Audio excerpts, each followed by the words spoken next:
ideas that bloom. Hello, everyone, and welcome to the second episode of Ideas That Bloom, the podcast. This episode would focus on our presidents, current and past. Very first one who said yes is our 2026 LO president of JCI Surigao-Wensi, Sheila Loren Palma Mijares. Hello, hello, hello. Hi, everyone. I am Sheila Loren Palma Mijares, the 2026 Local Organization President, or shall I say internationally, I am the 2026 Local President of JCI Surigao-Wensi in the JCI Philippines. All right, my first question would be, who invited you to join JCI, and how did they make you say yes?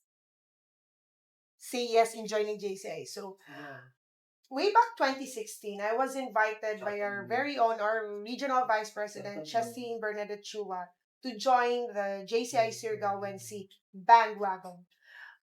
Simula, akala ko ano yung JCI. So, it was just a mere, nagsimula lang siya ng message over Facebook. Gusto mo kumain ng lechon? Yun lang. So, ko, how? Why lechon? Sabi na, punta ka sa Gateway, may lechon. Because all of your batchmates in high school are there. Actually, this is a story which I open up in my valedictory, no, not valedictory, in my inaugural speech. So, she invited me to lechon and lure me because all of my batchmates are there to have dinner. And sabi niya, nandun din si Anya 30 and then lahat. Alam mo naman ako, high school life is high school life. So, I joined in. When I came on the venue, I ate lechon. Past President Kisi is there. EVP Bing is there. So, we just gathered in one table, chit-chat and talk. Then, there's someone who's talking dyan. Hindi ko naman alam na ano ba pala yun? Budol time na. So, there was the opportunity in Pack Talk by the JCI Surigao Nickel. And ang naalala ko sa OTI na yun, you need to be a good track for a JCI member at least 5 years, then you will be a local president. So, yun talaga, parang 5 years muna bago ka, parang hinog ka na maging local president. Then, the next thing I knew, I grab a beer, drank it, and baby JC na ako. And actually, yung batch namin, the When Sexy, kami yung medyo marami. Madami-dami kami to join the JCI Surigao-Wensi. So, it was RVP Chestin who influenced me to join this organization. So, sa pagka-baby mo, then naging regular member ka na, ako personally, I would say na there are moments na parang hindi naman tinamad, but more on parang medyo nawala yung gana mo na mag-active. But for you, what made you stay? I've been in the organization for 10 years. Yeah, to be exact 10 years this year because I joined 2016. And the time I was inducted as a regular member, I was always part of the board, except for the time of Fresh Journey. Parang it was a time to give chance to those other members to bloom and flourish in their to be a JCI Surigao-Wensi member. So, yun na, hindi ko naman alam na non-stop palang gawain ko sa JCI Surigao-Wensi. There were moments na gusto ko na mag-happy member, I just want to feel free, like pupunta na lang ako, the fellowship and all. But there is something in this organization that keeps me to move forward.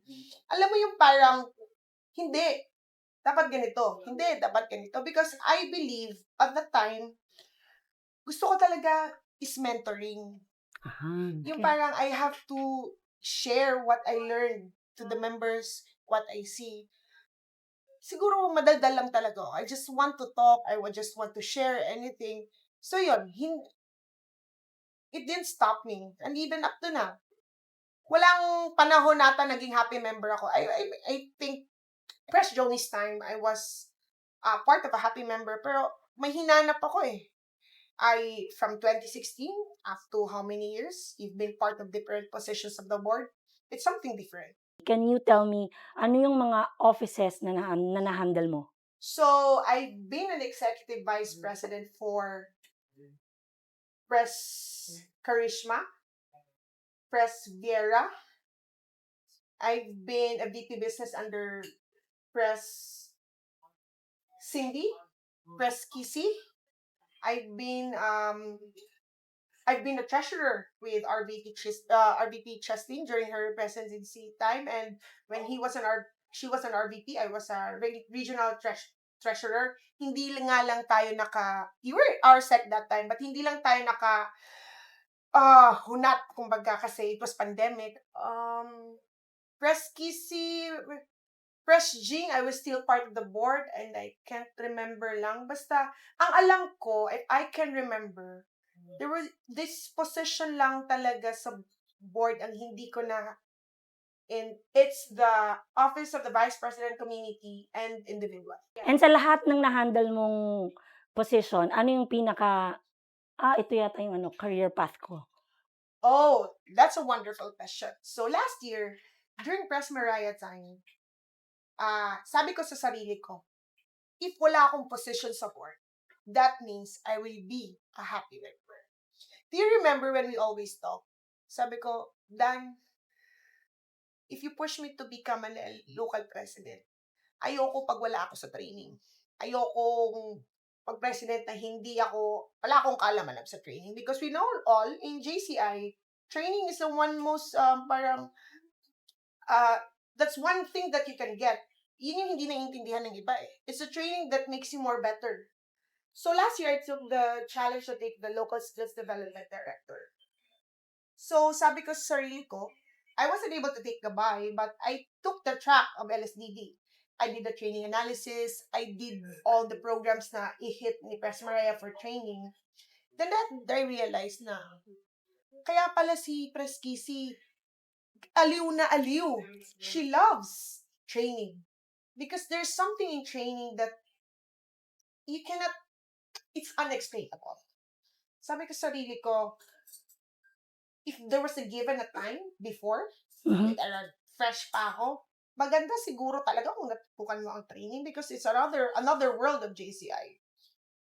So because training, you're not going only in your chapter, but you're going out in the chapter. You will meet more people there. Because you need training mentors. Alam natin, we understood, weak na ang JCI ang Surigao and ang training. True. You have to get out. So that's where I meet people. And that's where I see the whole picture na hindi lang community, hindi lang business. Eto, training is one of the heart of the JCI. So, yun yung parang sabi ko, yun yung interesting. Yun yung parang I gave my best. And what is your least favorite position? Ayoko least for VP Business. Business. Why? In VP Business, it's your role you need to afloat the chapter because of funds. Alam naman natin yun eh. We need funds for the chapter. We need to find sources for the chapter to afloat. Kasi, it's part of our training. Pero, kaya kanila kinukuha ang ganun. Kasi mukha mo pa lang, nakakasolisit na. Ano ba? That's the thing eh. Twice ako nalagay sa VP Business, but even up to now, I don't understand why fully how the VP Business does. Until such time, over the years, the JCI Surigao involved in, and has been, naging forte na ata niya yung VP Business. Pero for me, no. Ayoko, I'm not into it. Not a lot of people know about this, but we have been convincing you to run for the president position for, I think, 4 or 5 years. What made you decide to finally say yes? There are a lot of factors that hinders my presidency actually. Sabi nga sa akin, I am a buzzer beater. To be exact, I am almost turning to be a graduate of a JCI, magiging member ng alumni club. For that question, what made me say yes? Dumating lang yung mga harang sa buhay ko. Sila na nagtanong, when are you gonna take the presidency? I always just answer, it was long overdue. That was 4 years ago. And I think, di ba naalala mo, sabi mo sa akin, di ba, kung gusto mong mag-presidente, dapat may training ka. Remember, we had a project with JCI Fuchena and JCI Russia. Yes. Wonderful Pavel, yes. Yes. Then you told me, I think this is a sign because in your being an SSDD, you reach a greater height, getting a training which is outside in our chapter, outside in the Philippines, and taking it internationally. So na-realize ko, I'm really capable enough to talk, to handle the organization. And then realize ko then, I've shed so much sacrifices for the chapter. And if I want to be, alam mo yung parang, I want to be complete. I see. For me, being a local president, after so many years, you have exert all the effort, the sacrifices, you have rendered the service. Being a local president, can you say, I have completed my mission to be a JCI Zero and see and a JCI member?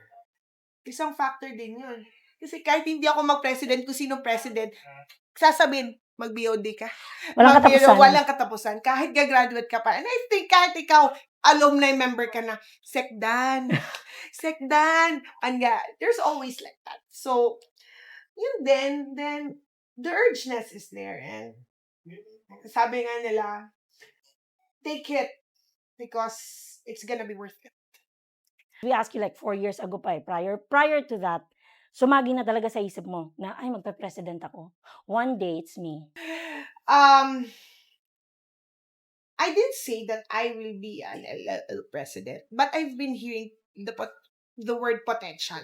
Hindi ko na I didn't put it in my mind. I just worked and gave out the best I can be. But, yun nga, if the opportunity was there, lahat mo naman, lahat ng batchmates ko, nakasabay kong naging president, Pres Daryl from Nickel, Pres Tikoy from Nickel, and of course, NP30. I remember NP30. Supposedly, kami ang dapat na magka-match. Sabi ni NP30, Lai, that was I think 2 years ago, or I think he was an RVP or NP that time. You know what, Lai?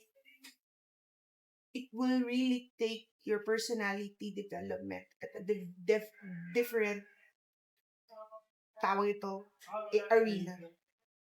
That's what NP30 did. And which I saw it with him personally because NP30 I knew him. So, siya rin nagsabi sa akin. Then, eto din sa RVP Chesty.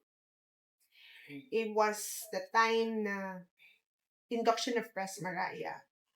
He was, I don't know, she's intoxicated with, Then she told me, it's long overdue. That podium must be yours. Yun yung sabi niya. Sabi ko, no, not me. But, as time goes by, as days goes by, it comes in. Buzzer beater, sabi sa akin. Meron ka bang very challenging na na-experience na parang ikaw na, oh my God, problema pala to sa chapter? I've been hearing this or seeing this na naging problem sa chapter. But literally, problem talaga siya. Okay. And I think this is a problem common for all. It's not only Surgawensi, it's not only for other local chapters in the Philippines, but I think it's some problem also outside the JCI Philippines. It's how you have your members engage, how to make the chapter grow in numbers. Yun yung nakita ko. It's really, really hard to be honest. Like, identifying people to lead on this area. Because we have 4 areas of opportunity. And that 4 areas of opportunity, hindi naman siya like isa lang na parang mabilis lang. It's a wide range. When you say for community, ang daming factors ang asikasuhin for community. And that itself, you need people magmamanage if you were gonna decentralize. Which is, yun yung pinaka-hard part. And hindi ko naman inakala na darating sa point na why is it that all presidents, the past presidents, how they did survive I realized this problem should be addressed. I always say to myself, kahit lang ako lang mag-isa, I want each members to be transformed Okay. when they serve in my term.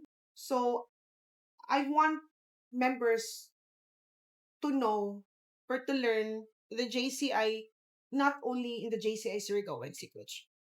If there's an opportunity for these members to get out and explore things, why not? I want something impactful. Kasi gusto ko matapos yung term ko, I will be remembered like a president that changed something in me.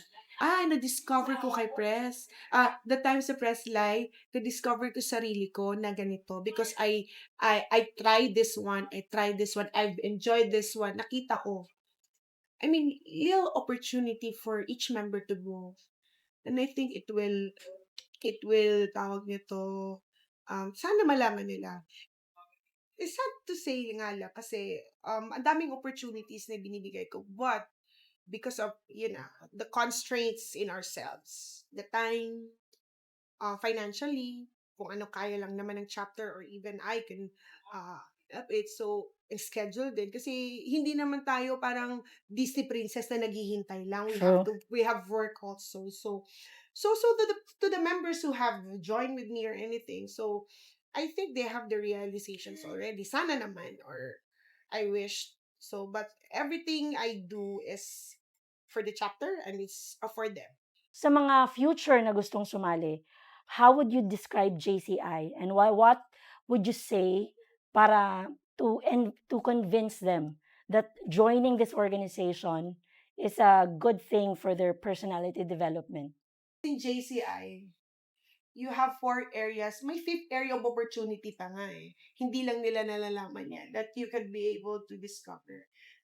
Ito lang masasabi ko. If you're able to explore those 4 areas of opportunity, you can gain the best version of yourself.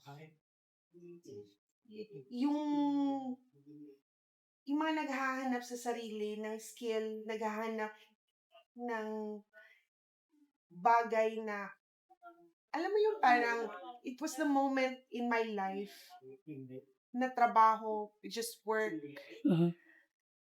family, lang yun. Naghahanap ka ng balance eh. And I think JCI can give it to you. When I say the best version of yourself. Like, sinasabi ko talaga, I always say this. This is one of the most wonderful experience I have in my life. Thank you for saying yes. I've always wanted to do this because I've been a member since 2012. Yeah. And every time natatapos kasi yung term, nawawala yung president. And I understand because you all get tired. So I just wanted to highlight the PPs. I want to highlight how was the experience for them. Those who are very dedicated members of JCI Surigao NC, take the challenge. Because at the end of the day, you will say to yourself, I am a proud and complete JCI Surigao NC member. And your name will be on the medallion, hindi na yan matatanggal. All your sacrifices, all your hardships. Yun ko lang talaga na-realize. Sayang naging buzzer beater ako. Okay lang, meron ka pang pwede ka pang mag-RVP. I know, no na. Enough. And that ends our second episode for this podcast and our very first interview for the President's Series. Thank you all. Again, I'm JCI Senator Dan Manuel, and I'll see you next time. Bye. Bye. Ideas that bloom